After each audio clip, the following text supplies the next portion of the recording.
आज हम खबर आपको नई दिल्ली से दिखा रहे हैं। मुरादाबाद से जो सांसद जीती हुई हैं, रुचि वीरा जी उनके आवास पर हैं। आइए सीधी बात करते हैं। सांसद जी, लगातार अभी आपका पीडीए चर्चा कार्यक्रम चल रहा है पूरे उत्तर प्रदेश में। क्या मकसद है इसका पूरे तरह? देखिए, हमारी पार्टी का जो विचारधारा है वो ये है कि सभी को साथ लेके चलने की, चाहे वो दलित हों, चाहे पिछड़े हों, चाहे माइनॉरिटी के लोग हों, सबको साथ लेकर विकास की तरफ चलने का एजेंडा है अखिलेश यादव जी का। और हर वर्ग को के लिए उन्होंने अपनी सरकार में काम भी किया था और आगे भी सबके साथ और सबका विकास जो नरेंद्र मोदी जी कहते हैं वो सिर्फ कहते हैं, और राष्ट्रीय अध्यक्ष हमारे अखिलेश यादव जी करते आए हैं और करने का आगे भी संकल्प है। क्या ये समझे पीडीए के तहत जो है ये 2027 की तैयारियां हैं?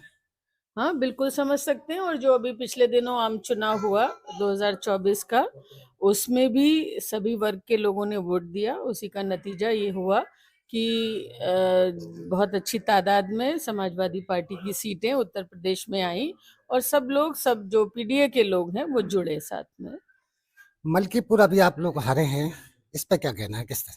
देखिए, वो कोई चुनाव नहीं कहेंगे। जिस तरह से मिल्कीपुर में चुनाव हुआ है या और जगह भी अभी बाई इलेक्शन हुए हमारे यहाँ, कुंदरकी में, मीरापुर में, और आप लोगों ने पहले भी देखा होगा रामपुर में, ये कोई चुनाव नहीं है। ये तो जो पूरी मतलब सरकारी जो तंत्र है वो चुनाव लड़ रहा है, कैंडिडेट चुनाव थोड़ी ना लड़ रहे हैं। एक सवाल और आखिरी में करना चाहूंगा। जिस मुरादाबाद की जनता ने आपको भरपूर प्यार दिया और मजबूत स्थिति में आपको यहाँ लोकसभा भेजा है, क्या कहना चाहेंगे आप मुरादाबाद की जनता के लिए, और क्या विकास मॉडल है आपका? देखिए, मुरादाबाद की जनता ने मेरे कैंडिडेचर को इतनी जल्दी एक्सेप्ट किया और इतना भरपूर वोट मुझे दिया और एक तरफा वोट दिया, और न केवल वोट दिया बल्कि मुझे दुआएं भी दी। और उसी का नतीजा ये हुआ कि मैं 1 लाख से भी ज्यादा वोटों से मुरादाबाद से चुनाव जीती। और मैंने उनसे मतलब वादा भी किया, कमिटमेंट किया मुरादाबाद के लोगों से कि उनको मुझे वोट देके कोई नाउमीदी नहीं होगी, और मैं बराबर उनके साथ उनके हर मौजू पे बोलने का काम भी करती हूँ। और ये कोई एहसान नहीं है, ये मेरी जिम्मेदारी है, और हर दुख सुख में उनके साथ रहने का मेरी कोशिश रहती है। और बाकी तो भाई आप मेरे मुरादाबाद के जो मतदाता हैं, सम्मानित मतदाता, उनसे जायजा लें तो बेहतर आपको पिक्चर दिखाई देगी। जिस तरीके 2024 में जो 37 सीटें जीतकर जो है देश की तीसरी सबसे बड़ी पार्टी बनकर आई है, 2027 में कितनी सीटें आप?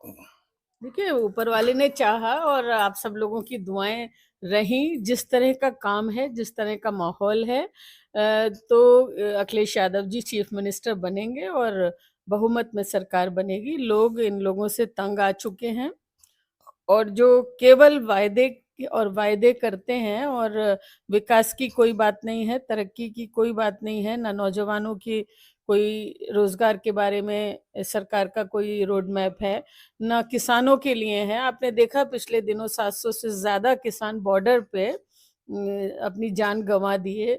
ना कोई एमएसपी के जो वायदे थे उस पे कोई अमल हुआ, ना मतलब कोई काम। जो वादे हैं सिर्फ वादे हैं। तो लोग ये बहुत ज्यादा दिन ये चीजें बर्दाश्त नहीं करते हैं, और आने वाला वक्त समाजवादी का है, पीडीए का है।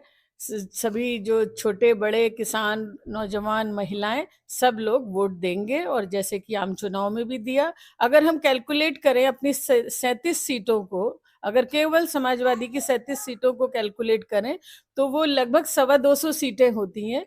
तो ऊपर वाले ने चाहा तो बहुत अच्छे तादाद में सीटें मिलेंगी, और हमारे राष्ट्रीय अध्यक्ष अखिलेश यादव मुख्यमंत्री बनेंगे।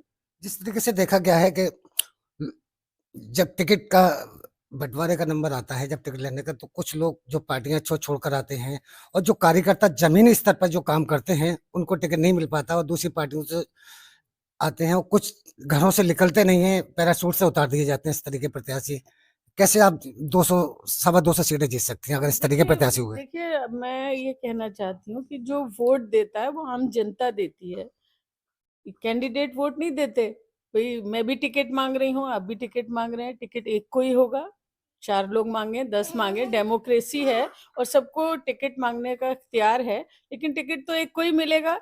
और देखिए, जो वोट डलते हैं वो जिस कैंडिडेट को टिकट होता है उसकी तो शख्सियत होती ही है, उसके अलावा पार्टी की एक अपनी वोट बैंक होता है, वो वोट डलता है। तो किसी 2-4 नेताओं के विरोध करने से कुछ नहीं होता। जब आवाम कोई फैसला ले लेती है तो फिर किसी से रुकती नहीं है। और अखिलेश यादव जी ने 2012 से जो 17 तक सरकार थी, उसमें जिस तरीके से तरक्की के काम किए, लोगों के फैज़ के काम किए, तो अब लोग इंतज़ार कर रहे हैं बेसब्री से कब 27 आएगा और कब इन मतलब खोखले वादे वाले लोगों से पीछा छूटेगा और विकास की तरफ लोग जाना चाहते हैं। रोजगार चाहिए नौजवान को, कारोबार चाहिए, किसान को अच्छी फसल के लिए खाद चाहिए, सस्ती दरों की बिजली चाहिए। अब ये बड़े-बड़े लोगों के तो कर्जे माफ कर देते हैं और किसान जो कि हमारा अन्नदाता है, जो इतनी विषम परिस्थितियों में भी पैदावार देता है, हमारा पेट भरने का काम करता है, उनको कोई सहूलियतें नहीं देते, उनका कोई कर्जा माफ नहीं करते। आय दुगनी करने की बात कही थी, आज आय तो दुगनी नहीं हुई, अलबत्ता किसान आत्महत्या करने पे मजबूर हो रहे हैं। तो आने वाला वक्त समाजवादी पार्टी का होगा और बहुत अच्छा होगा और हमारा देश, हमारा प्रदेश तरक्की की तरफ जाएगा।